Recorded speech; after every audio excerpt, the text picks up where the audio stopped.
ಉಪ್ಪಿನಕಾಯಿಗಳಲ್ಲಿ ನಿಮಗೆಲ್ಲ ಯಾವ ಥರದ ಉಪ್ಪಿನಕಾಯಿ ತುಂಬಾ ಇಷ್ಟ ಆಗುತ್ತೆ? ಮಾವಿನಕಾಯಿ ಉಪ್ಪಿನಕಾಯಿ, ಲಿಂಬೆಹಣ್ಣಿನ ಉಪ್ಪಿನಕಾಯಿ, ಹಾಗೆ ಈಗಂತೂ ತರಕಾರಿಯಿಂದ ಉಪ್ಪಿನಕಾಯಿ ಸಹ ಮಾಡ್ತಾರೆ, ಬೆಳ್ಳುಳ್ಳಿ ಉಪ್ಪಿನಕಾಯಿ. ಹಾಯ್ ಫ್ರೆಂಡ್ಸ್, ನಮಸ್ಕಾರ. ವೆಲ್ಕಮ್ ಟು ನಳಪಾಕ. ನಾನಿವತ್ತು ಲಿಂಬೆಹಣ್ಣಿನಿಂದ ಉಪ್ಪಿನಕಾಯಿಯನ್ನು ಮಾಡ್ತಾ ಇದ್ದೇನೆ. ಈ ಉಪ್ಪಿನಕಾಯಿ ಸ್ವಲ್ಪ ಡಿಫ್ರೆಂಟ್ ಆಗಿದೆ. ಕೊನೆ ತನಕ ವಿಡಿಯೋವನ್ನು ಸ್ಕಿಪ್ ಮಾಡದೆ ನೋಡಿ. ಬನ್ನಿ ಇದನ್ನು ಹೇಗೆ ಮಾಡೋದು ಅಂತ ನೋಡೋಣ. ಮೊದಲಿಗೆ ಲಿಂಬೆಹಣ್ಣನ್ನೆಲ್ಲ ಚೆನ್ನಾಗಿ ಕ್ಲೀನಾಗಿ ಒರೆಸಿಟ್ಕೊಂಡು ಅದನ್ನು ಹೆಚ್ಚಿಕೊಳ್ಬೇಕು. ನನ್ನ ಪ್ರೀವಿಯಸ್ ವಿಡಿಯೋದಲ್ಲಿ ಜ್ಯೂಸ್ ಹಣ್ಣಿನಿಂದ ಒಂದು ಉಪ್ಪಿನಕಾಯಿ ಮಾಡೋದನ್ನು ತೋರಿಸಿದ್ದೆ. ಅದೇ ಪ್ರೊಸೀಜರಲ್ಲೇ ಮಾಡೋದು, ಸ್ವಲ್ಪ ಡಿಫ್ರೆಂಟ್ ಆಗಿದೆ. ಇಲ್ಲಿ ಅಚ್ಚಕಾರದ ಪುಡಿಯನ್ನು ಉಪಯೋಗಿಸಿ ಮಾಡಿದ್ದೆ. ಇಲ್ಲಿ ನಾನು ಹಸಿಮೆಣಸನ್ನು ಉಪಯೋಗಿಸಿ ಲಿಂಬೆಹಣ್ಣಿನಿಂದ ಉಪ್ಪಿನಕಾಯಿಯನ್ನು ಮಾಡ್ತಾ ಇದ್ದೇನೆ. ತುಂಬಾ ಟೇಸ್ಟ್ ಚೆನ್ನಾಗಿರುತ್ತೆ. ಶುರು ಮಾಡೋಣ. ಹಸಿಮೆಣಸಿನಲ್ಲೂ ಸಹ ಯಾವುದೇ ನೀರಿನ ಅಂಶ ಇರಬಾರ್ದು. ಚೆನ್ನಾಗಿ ಅದನ್ನು ಒರೆಸಿಟ್ಕೊಳ್ಬೇಕು ತೊಳೆದು. ಮತ್ತು ನಾನು ಇದನ್ನೆಲ್ಲವನ್ನು ಈಗ ಹೆಚ್ಚಿಕೊಳ್ತೇನೆ. ಲಿಂಬೆಹಣ್ಣು ಹಾಗೆ ಹಸಿಮೆಣಸು ಎಲ್ಲವನ್ನು ಹೆಚ್ಚಿಕೊಂಡು ಬರ್ತೇನೆ. ಹಾಗೆ ಇದು ನೋಡಿ, ಅಂಬೆ ಶುಂಠಿ ಅಂತ. ನೋಡೋಕ್ಕೆ ಶುಂಠಿ ಥರನೇ ಇರುತ್ತೆ, ಆದರೆ ಪರಿಮಳ ಸ್ವಲ್ಪ ಡಿಫ್ರೆಂಟ್ ಆಗಿರುತ್ತೆ. ಮಾವಿನಕಾಯಿ ಪರಿಮಳ ಬರುತ್ತೆ ಇದು. ಇದನ್ನು ಸಹ ನಾನು ಈ ಉಪ್ಪಿನಕಾಯಿಗೆ ಸೇರಿಸ್ತಾ ಇದ್ದೇನೆ. ತುಂಬ ಚೆನ್ನಾಗಿರುತ್ತೆ. ಇದರಿಂದ ತಂಬಳಿ, ಗೊಜ್ಜು ಎಲ್ಲವನ್ನು ಸಹ ಮಾಡ್ತೇವೆ. ನನ್ನ ಮುಂದಿನ ವಿಡಿಯೋಗಳಲ್ಲಿ ಅದನ್ನು ಸಹ ತೋರಿಸ್ತೇನೆ. ಇದರ ಸಿಪ್ಪೆಯನ್ನು ಸ್ವಲ್ಪ ತೆಗೆದು ಇದನ್ನು ಸಹ ಚಿಕ್ಕದಾಗಿ ಕಟ್ ಮಾಡಿ ಲಿಂಬೆಹಣ್ಣಿನ ಉಪ್ಪಿನಕಾಯಿ ಒಟ್ಟಿಗೆ ಸೇರಿಸ್ತೇನೆ. ಮೊದಲಿಗೆ ಉಪ್ಪನ್ನು ಹುರ್ಕೊಳ್ತೇನೆ. ಉಪ್ಪಿನಲ್ಲಿರುವಂತಹ ನೀರಿನ ಅಂಶ ಹೋಗೋ ತನಕ ಉಪ್ಪನ್ನು ಚೆನ್ನಾಗಿ ಹುರ್ಕೊಳ್ಬೇಕು. ಉಪ್ಪನ್ನು ಹುರಿದೆ ಹಾಗೆ ಸಹ ಹಾಕ್ತಾರೆ ಕೆಲವರು. ನಾನು ಉಪ್ಪನ್ನು ಹುರಿದೆ ಹಾಕ್ತೇನೆ, ಯಾಕೆಂದರೆ ಉಪ್ಪಿನಕಾಯಿ ಚೆನ್ನಾಗಿ ಬಾಳಿಕೆ ಬರುತ್ತೆ, ಹಾಳಾಗಲ್ಲ. ಉಪ್ಪು ಸಹ ಚೆನ್ನಾಗಿ ಹುರಿದಿದೆ ನೋಡಿ, ಡ್ರೈ ಆಗಿದೆ. ಇಷ್ಟಾದರೆ ಸಾಕು. ಈಗ ಇದನ್ನು ಆರಲಿಕ್ಕೆ ಬಿಡ್ತೇನೆ. ಹಾಗೆ ಇದಕ್ಕೆ ಒಂದು ಮಸಾಲೆಯನ್ನು ರೆಡಿ ಮಾಡ್ಕೊಳ್ಬೇಕು. ಒಂದು ತವಾವನ್ನು ಕಾಯೋಕ್ಕಿಟ್ಟು 1 ಲೋಟದಷ್ಟು ಜೀರಿಗೆಯನ್ನು ಹಾಕ್ಕೊಳ್ತೇನೆ. ನಾನಿಲ್ಲಿ ಲಿಂಬೆಹಣ್ಣನ್ನು ಸ್ವಲ್ಪ ಜಾಸ್ತಿ ಹಾಕ್ಕೊಂಡಿರೋದ್ರಿಂದ ಮಸಾಲೆಯನ್ನು ಸಹ ಸ್ವಲ್ಪ ಜಾಸ್ತಿ ಹಾಕ್ಕೊಳ್ತಾ ಇದ್ದೇನೆ. ಜೀರಿಗೆಯನ್ನು ಚೆನ್ನಾಗಿ ಹುರ್ಕೊಳ್ಬೇಕು.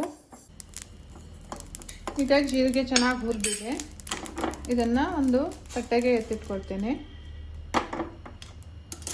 ಹಾಗೆ 1 ಲೋಟದಷ್ಟು ಸಾಸಿವೆಯನ್ನು ಸಹ ಹುರ್ಕೊಳ್ತೇನೆ. ಸಾಸಿವೆ ಸಹ ಚೆನ್ನಾಗಿ ಹುರಿದಿದೆ.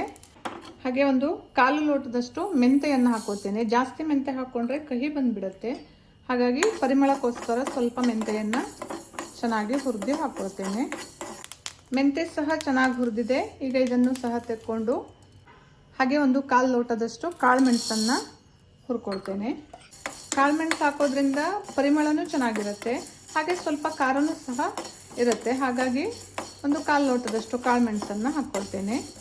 ನೀವಿಲ್ಲಿ ಎಷ್ಟು ಲಿಂಬೆಹಣ್ಣನ್ನು ತಗೊಳ್ತೀರಿ, ನಿಮ್ಮ ಲಿಂಬೆಹಣ್ಣಿನ ಹೋಳುಗಳು ಎಷ್ಟಾಗಿದೆ ಅನ್ನೋ ಆಧಾರದ ಮೇಲೆ ಮಸಾಲ ಪದಾರ್ಥಗಳನ್ನು ಹೆಚ್ಚು ಕಡಿಮೆ ಮಾಡಿಕೊಳ್ಬೇಕು. ಕಾಳುಮೆಣಸು ಸಹ ಚೆನ್ನಾಗಿ ಹುರಿದಿದೆ. ಇದನ್ನು ಎತ್ತಿಟ್ಕೊಳ್ತೇನೆ. ಈಗ ಸ್ವಲ್ಪ ಇಂಗನ್ನು ಹುರ್ಕೊಳ್ತೇನೆ. ನಾನಿಲ್ಲಿ ಗಟ್ಟಿ ಹಿಂಗಾಗಿರೋದ್ರಿಂದ ಇದನ್ನು ಹುರ್ಕೊಳ್ತಾ ಇದ್ದೇನೆ. ಸ್ವಲ್ಪ ಹುರ್ಕೊಂಡ್ರೆ ಸಾಕು. ಈಗ ಸ್ಟವನ್ನು ಆಫ್ ಮಾಡಿದ್ದೇನೆ. ಈ ಬಿಸಿ ಇರುವ ಪಾತ್ರೆಗೆ 1 ಟೀ ಸ್ಪೂನ್ನಷ್ಟು ಅರಿಶಿಣವನ್ನು ಹಾಕಿ ಸ್ವಲ್ಪ ಬೆಚ್ಚಗೆ ಮಾಡ್ಕೊಳ್ತೇನೆ. ಇದನ್ನು ಜಾಸ್ತಿಯನ್ನು ಹುರಿಯೋದು ಬೇಡ, ಕಪ್ಪಾಗಿಬಿಡತ್ತೆ. ಈ ಪಾತ್ರೆ ಬಿಸಿಯೇ ಸಾಕಾಗುತ್ತೆ. ಇದಕ್ಕೆ ಸ್ವಲ್ಪ ಹುರ್ಕೊಂಡ್ರೆ ಸಾಕು. ಎಲ್ಲ ಮಸಾಲೆಯನ್ನು ಹುರ್ಕೊಂಡಿದ್ದಾಗಿದೆ. ಈಗ ಇದು ಆರಬೇಕು. ಆರಿದ ಮೇಲೆ ಇದನ್ನು ಪೌಡ್ರ್ ಮಾಡ್ಕೊಳ್ಬೇಕು. ಮಸಾಲೆ ಎಲ್ಲ ತಣ್ಣಗಾಗಿದೆ. ಈಗ ಇದನ್ನು ಮಿಕ್ಸಿ ಜಾರ್ಗೆ ಹಾಕಿ ಪೌಡ್ರ್ ಮಾಡ್ಕೊಳ್ತೇನೆ. ಆ್ಯಸ್ ಯೂಶ್ವಲ್ ಯಾವುದೇ ಪಾತ್ರೆಗಳಿಗೆ, ಜಾರಿಗೆ ಯಾವುದಕ್ಕೂ ನೀರಿನ ಅಂಶ ಇರಬಾರ್ದು. ಪೂರ್ತಿ ಒಣಗಿರಬೇಕು ಉಪ್ಪಿನಕಾಯಿ ಮಾಡುವಾಗ. ನೋಡಿ, ಈ ರೀತಿ ಪೌಡರ್ ಆಗಬೇಕು. ಈಗ ಹುರಿದಿಟ್ಕೊಂಡಿರುವ ಉಪ್ಪು ಸಹ ತಣ್ಣಗಾಗಿದೆ. ಈಗ ಈ ಉಪ್ಪನ್ನು ಲಿಂಬೆಹಣ್ಣಿನ ಹೋಳುಗಳಿಗೆ ಹಾಕ್ಕೊಳ್ತೇನೆ. ಹಾಗೆ ಕಟ್ ಮಾಡಿ ಇಟ್ಕೊಂಡಿರುವಂತಹ ಹಸಿಮೆಣಸನ್ನು ಹಾಕ್ಕೊಳ್ತೇನೆ. ನೀವು ಇಲ್ಲಿ ಹಸಿಮೆಣಸಿನ ಬದಲಿಗೆ ಗಾಂಧಾರಿ ಮೆಣಸನ್ನು ಸಹ ಬಳಸ್ಬಹುದು. ಅದು ತುಂಬಾ ಚೆನ್ನಾಗಿರುತ್ತೆ. ಗಾಂಧಾರಿ ಮೆಣಸು ಏನಾದರೂ ನಿಮಗೆ ಸಿಕ್ತು ಅಂತಾದರೆ ಖಂಡಿತ ಅದನ್ನೇ ಹಾಕ್ಕೊಳ್ಳಿ. ಹಾಗೆ ಹೆಚ್ಚಿಟ್ಕೊಂಡಿರುವಂಥ ಅಂಬೆಗಂಡೆಯನ್ನು ಹಾಕ್ಕೊಳ್ತೇನೆ. ಒಮ್ಮೆ ಇದನ್ನು ಚೆನ್ನಾಗಿ ಮಿಕ್ಸ್ ಮಾಡ್ಕೊಳ್ಬೇಕು.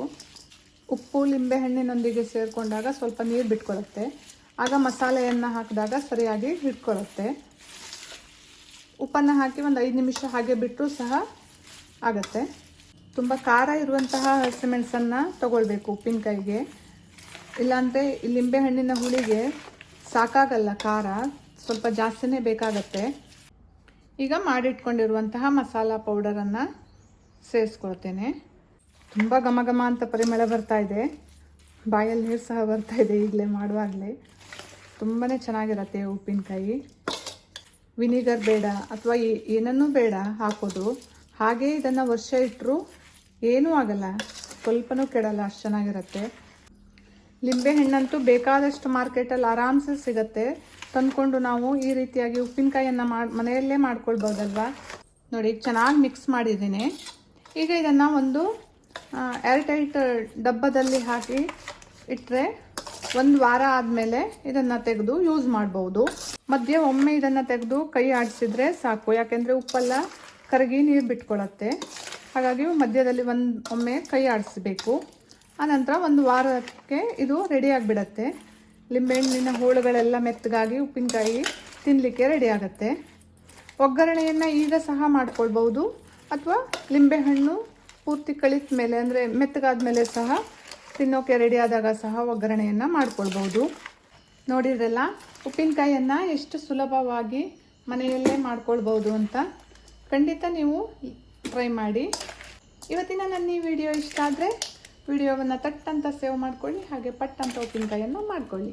ಹಾಗೆ ನನ್ನನ್ನು ಫಾಲೋ ಮಾಡೋದನ್ನು ಮರಿಬೇಡಿ. ಲೈಕ್ ಮಾಡಿ, ಶೇರ್ ಮಾಡಿ. Thank you.